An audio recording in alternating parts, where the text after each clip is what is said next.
Hey, it's Monica B, creator of HeyMonicaB.com, a blooming resource on Ayurveda and author of In Your Elements, a blooming Ayurveda guide to creating your best life.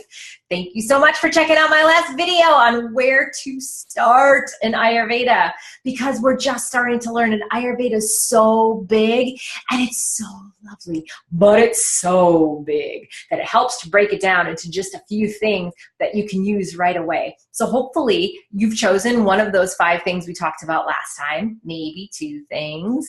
And if you have, I'd love to know what you're starting to work on and practice in the chat box below. If you have any questions, send them there too. But I'd love to know how you're doing. Have you noticed any changes so far? Have you noticed anything that's become a little bit more in flow in your life by just practicing one of those 5 things? Let me know. As we also talked about, 90% of healing is through diet and lifestyle alone. 90%. That means so much of this is in our control. And it's wonderful to feel in control so long as you know the tools and so long as you know the rules. So diet and lifestyle is amazing. And what happened, the first component to lifestyle is the daily routine. The daily routine is comprised of all 3 energies, the doshas. And those energies are active at certain times of day. And those energies are also responsible for certain things. They have a certain job to do. And when we fill our day with that same certain job to do during the right time, man, we are going to feel energized, focused, productive. We can take time to be. We can relax. We know what time to exercise. We know what time to eat. We know how much to eat. All of those things are part of the daily routine. And so that's what I'd love to talk about today, because diet and lifestyle are only as good as the rules that are around them. And if you don't know the rules, you're missing half of it. So let's get into this and let's start to talk about the daily routine. I'm going to share it with you. Are you ready? All right, here we go. I'm going to share my screen. All right, here's the daily routine. For those of you that have my book, In Your Elements, this will look familiar to you. And here, we're going to start right here at sunrise. So this is sunrise or 6 a.m. I put 6 a.m. here, but for all purposes, it is sunrise. Okay? And what starts at sunrise till 10 a.m. is the energy of kapha. Kapha energy is the energy of lubrication and structure. And it is slow, heavy, nurturing, nourishing. By nature, kapha is a follower. And so when we're waking up, we don't jump out of bed and start like jumping around. No, we don't do that. We kind of step out of bed, we mindfully look around, maybe we'll do some light stretching, we might go for a walk, but we're not like super speed. We're not amped is what I'm saying when we get up, right? So because of that, we don't have there's not a whole lot of digestive fire just yet. So in the last video, we talked about Agni, and Agni being that little digestive fire that burns behind our belly button. So during kapha time, we want to give ourselves a light breakfast. Think of it as kindling. We're giving that Agni, we're giving that little fire something to grow. So it's nice and big by noon. Okay, so a light breakfast. Besides, if you put a whole bunch of food on a little tiny fire, if you put a whole bunch of logs on a little fire, the little fire goes out. Same thing's going to happen to us. We could put too much food on our little tiny fire, not digest it well, which is going to give us a very sluggish start to the day. Okay.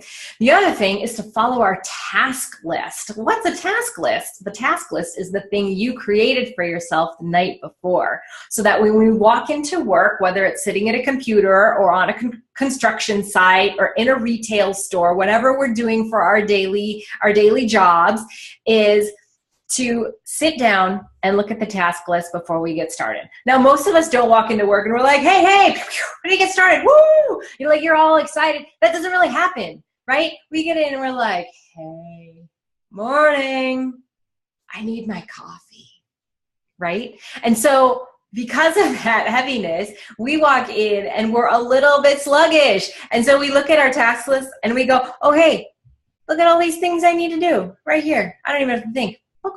And I'm just going to do it. And you just do it, because kapha, remember, is a follower. So you can follow your production list, and this is a great time for like mindless stuff that you just need to get done, or stuff that doesn't require a whole lot of brain power, strategizing, or creativity or inspiration. Get it done. This is get it done time as much as you can before 10 o'clock, because that's what kapha does the best. Okay. By 10 o'clock, who gets a little bit snacky? Anybody feeling a little snacky? If so, that's Agni saying, I'm hungry. I burned off breakfast. I'm ready for something else, because at 10 o'clock, 10 a.m. to 2 p.m. is Pitta time. And Pitta is the energy of transformation, and its elements are fire and water.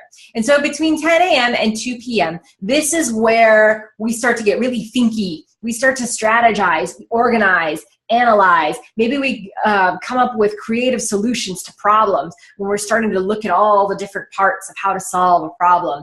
The bulk of our work should be done during this period of the day. And also, the biggest meal of our entire day should be at noon, during lunch. Because remember that Agni I told you about? It's big now. Agni is ready for a nice big lunch. It's the biggest it's going to be all day long. Why? Because Agni, fire, relates to the sun, the giant fire in the sky. And it's also Pitta time, which one of the elements of Pitta is fire. So you've got all three fires that are in alignment. This does not happen at any other time during the day. So it's prime time to eat. Your fire is ready. If we don't eat enough, our little fire goes down. It gets sad. It's like, you didn't even listen. And it goes all the way down, and it starts to get smaller, which is not what we want. Because if it's getting smaller, we're not going to feel hungry. Have you ever gotten so hungry that you're just like, I'm not even hungry anymore? Well, that's Agni getting sad on you now, because it went down, and then you got to build it back up. So have your biggest meal at lunch. This is very important. So many of people that I know and so many of my clients skip right on through lunch, or they'll just have a chintzy little salad, or they'll grab something on the go while they're rushing to their next meeting.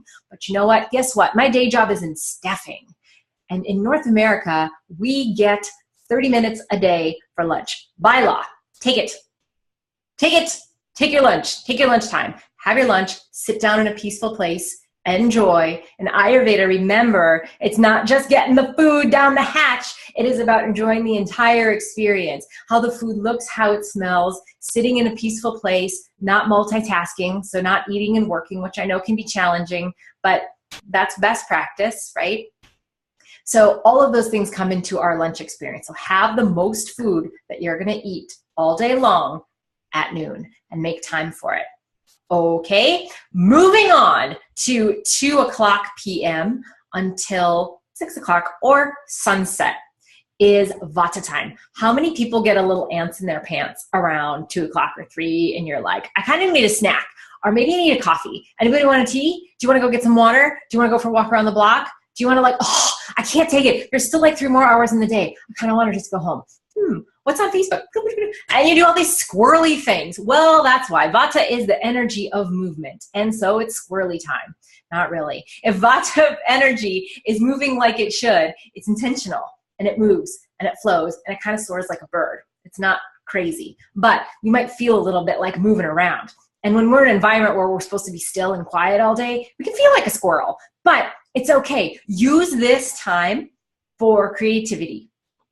Inspiration. You're going to get a whole lot of ideas hitting you. You're also going to get things that are like, ooh, I forgot to do that, or ooh, I better not forget to do that, or oh, this is on my agenda for tomorrow, or oh, that's a great idea for the future. So I recommend having your production list, right? The things that you have to get done in the morning. Like, I can't forget to do that. Like, what do I need to get done by 10? That.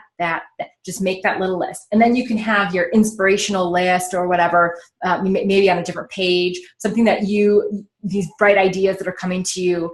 I'm telling you, I have my, when I work with my copywriter during my day job, we schedule all of our creative meetings for around 2 o'clock, and we brainstorm, and we have so much fun, and we hoot and we laugh, but we get through things so much better than if we try and do it at like 9 in the morning. And we're like, hi, did you have a good night? How are the kids? Like, we just don't move at all. But in the afternoon, we come up with so much stuff, and it's vibrant and it's fun. And so use the afternoons for that. It's also a really good time for exercise.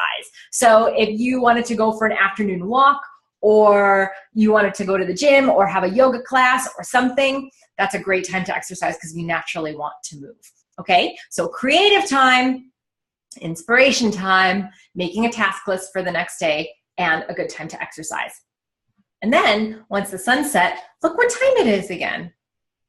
It's kapha time. It's slow time. It's nourishing time. This is not a time to go home and open your laptop and keep doing more work. It's not that time. This is time for family. It's time for gardening. It's time to take the dog for a walk. It's time to cook food. And it's time to settle in, because this is restful time. It's slow, nourishing, right? So during kapha time, again, looky here. Oh my goodness, you're gonna need a light dinner.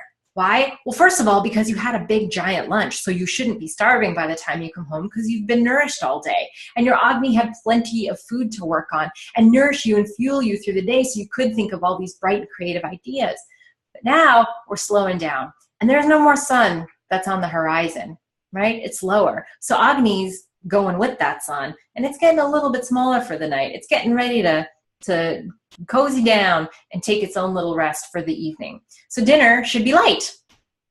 You can think of dinner as, you know, you can have the same food that you would have for lunch, but have like half the portion. So here's what I recommend, especially to people that have really busy days, and I've recommended this to a lot of my clients, is go ahead and make your dinner. Make your big dinner. Because people are like, well, how? Most recipes, you can't make just a small portion. It's okay. Just make a big portion. Make your dinner and eat a little bit. Like I said, half portion that you would have had for lunch. And then you can take some leftovers and you can take it for lunch the next day. Does Ayurveda believe in leftovers? No. Ayurveda says we should not have leftovers. Every meal should be prepared fresh right before we eat it. Is that always possible the way we live today? No. So just do it a little bit better. Don't worry about being perfect, because life's not perfect anyway, and there's no judging at HeyMonicaB. So you just do the best you can. And if that's what works for you, then that's great. And you won't have to also scramble at lunch looking to not spend $15 on a sandwich and like grab something here or there. Your mind's going to be more at peace anyway if you have your lunch, you brought it with you. Okay? So kapha time and relax, be with family, play some game, play some Uno. Uno is one of our favorite games we play in our house with my 5-year-old. It's very fun. Or we play the Sleeping Queens. That's another cute little game. And look at, this is when we should sleep, by 10 o'clock, because kapha is going to put us to sleep. It's restful energy. It's peaceful. It's nourishing. It's heavy. So we may be feeling, you know, even at 9 o'clock, oh, I could go to bed right now, but I can't because it's too early. Who says it's too early? It's perfect time to go to sleep. If you feel like you're going to go to sleep and you're feeling like it's too early, look at the clock. Unless it's like 5, it's probably not too early. Maybe you need some extra sleep. Maybe that's nature's way of telling you, hey, now let's bring it down and go to sleep. Because look at what happens between 10 p.m. and 2 a.m. Pitta time starts up again. And this is, remember, the energy of transformation. So Pitta energy is going to transform our sleep, our thoughts, our emotions, and our food while we sleep, right? So it is going to process everything while we're sleeping. But if we don't sleep, it's going to do it anyway. And we're going to be awake. And we're going to feel emotions that we felt earlier in the day, or we're going to feel, you know, like organizing something, or we're going to get like a brilliant strategy idea, and we're going to go on our computer and we're going to be like, boom, I got this great idea for work. This is how we're going to solve the problem. And it feels great because you feel like you're being productive, you know, but nature's way is not that. That should be happening when we sleep. And often we can stay up too late and we have a hard time getting to sleep early enough, which leads us to not wanting to wake up early enough, which leads us to a sluggish morning. Okay, so best you can that bed by 10 o'clock, maybe 10:30, like in the summer, but go to sleep as early as you feel like you need to, and you're going to be able to wake up earlier, which is also more in flux with nature. So 10 p.m. to 2 a.m. when we sleep, we process all of our food, thoughts, emotions, everything from the day. Between 2 a.m. and 6 a.m. is Vata time. That means we dream, right? We all these things start to process in our mind. So we're dreaming. It's a great time to wake up. No, not at like 2 in the morning, but like it's a great time to wake up before sunrise, because Vata is the energy of movement. And if we wake up before the sun rises in the energy of movement, the movement's going to carry us all day long. We're going to feel energetic and clear and like we soar.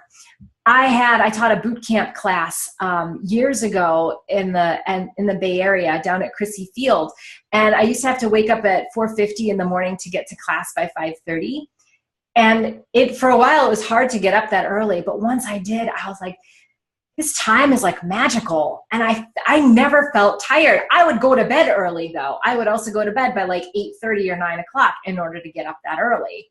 But it was amazing. I could go all day and everybody's like, how do you do that boot camp thing? How do you get up so early? Well, I made myself and now I feel fantastic and I kind of get up automatically, right? So that's a perfect example. Also during this time, this is when we wake up. Vata wakes us up. How many of you have had your eyes peep open at like 5 and you're like, oh, it's dark and the birds are just starting to chirp. I still have another hour. And then you go back to sleep, right? No, that's nature actually waking you up saying, hey, it's time. It's time to get up. Go with it. Go with it.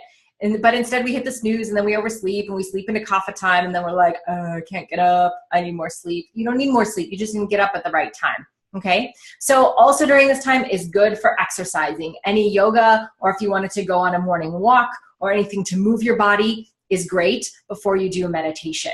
In Ayurveda, we always do the exercise before the meditation because moving the physical body helps the mind calm down. We don't have such monkey mind because the body's actually tired. They're connected, right? And also note during Vata time, we're closest to our spiritual self. So Vata energy is subtle energy. It's close to our spirit. It's close to our higher self. It's closer to that pure consciousness that is us. And so when we do our meditation during Vata time, we can connect to the soul, to the spirit, so that we can make good choices all day long that are actually rooted within our divine purpose, right? We're not just going around fumbling through the day, and sometimes it feels like that. If we take that moment for meditation, we will have that. If you can do that in Vata time, that's great. If you can't, it's also good to do before bed when we're also almost drifting off to sleep. Okay, so yeah, I know it's a lot to do before sunrise. It's not perfect. You don't have to be perfect, but the biggest thing is to wake up before sunrise. If you can't, try it for 2 weeks and see how you feel. Pretend you have to teach a boot camp at Crissy Field in San Francisco. Pretend you're me and be like, all right, I got to pretend I got to do this. Bing! And you wake up and you can go on your day and see how you feel. I bet you're going to feel amazing. And then you'll go to sleep earlier like you're supposed to. And stop staying up all night long because you think that you need to. Oh, the other thing about staying up late is oftentimes people say, I don't have enough me time during the day. I haven't gotten enough out of this day. I feel like I've just gone from the very beginning until the end of the workday. And then I have my kids or I have my dog or have my friends or whatever, and I haven't gotten any me time. And only until after 9:30 at night is me time. So I want to stay up till midnight. That's true. And I get that you feel that way. But if you start to use the clock a little bit better, you'll have more nourishment throughout the day. So it doesn't feel like you have to just get from one end of the day to the other end of the day. You're going to actually enjoy all the parts of the day because you're going to take time for that lunch. Maybe you're going to have a squirrely, fun, creative meeting with your colleague, or maybe you two will decide to go for a walk around the block at that time instead. So the day will feel more nourishing and you'll feel more in flux with nature. And this is how it works, folks. This is essentially the daily routine. So now what to do? Now you can download this, and there is also a blank one. And so what you can do is you can look at this and you say, okay, and on the blank one, you put your current routine. What are you doing in these time slots currently? And then on the second blank sheet, you're going to fill in what you're going to do a little bit better.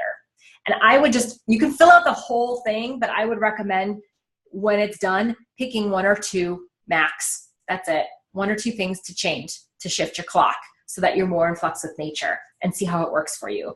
These are the basics of what I teach all of the clients that I work with. I dive right into their routine. I go, hey, tell me what you're eating. When are you sleeping? How big are your meals? When are you exercising? All of these things. And many times people are trying to do the right things. They're mindful about it, but they just don't know the rules. So now you know the rules. Oh my God, this is so exciting. You're so close. This is just another tool that you can use to create your best life, right? So I would love to hear what you want to try. Go ahead and chat those down below too. We'll make a party of it. Life's a party. Life's for creating. This is all up to you. You're the artist, right? You're going to create your own life exactly how it should be for you, because you're the only person like you on the planet. There's nobody else. And so you are the owner of your life, and you know when you feel best. So let's continue the conversation at HeyMonicaB.com. There's loads of resources there. You can sign up for my newsletter. I'm also on Facebook, and I also have videos on Vimeo and YouTube if you want to find me there. But in the meantime, this is your life, right? It's time to create your best life with all these tools. You can do it. It's all up to you, which is awesome.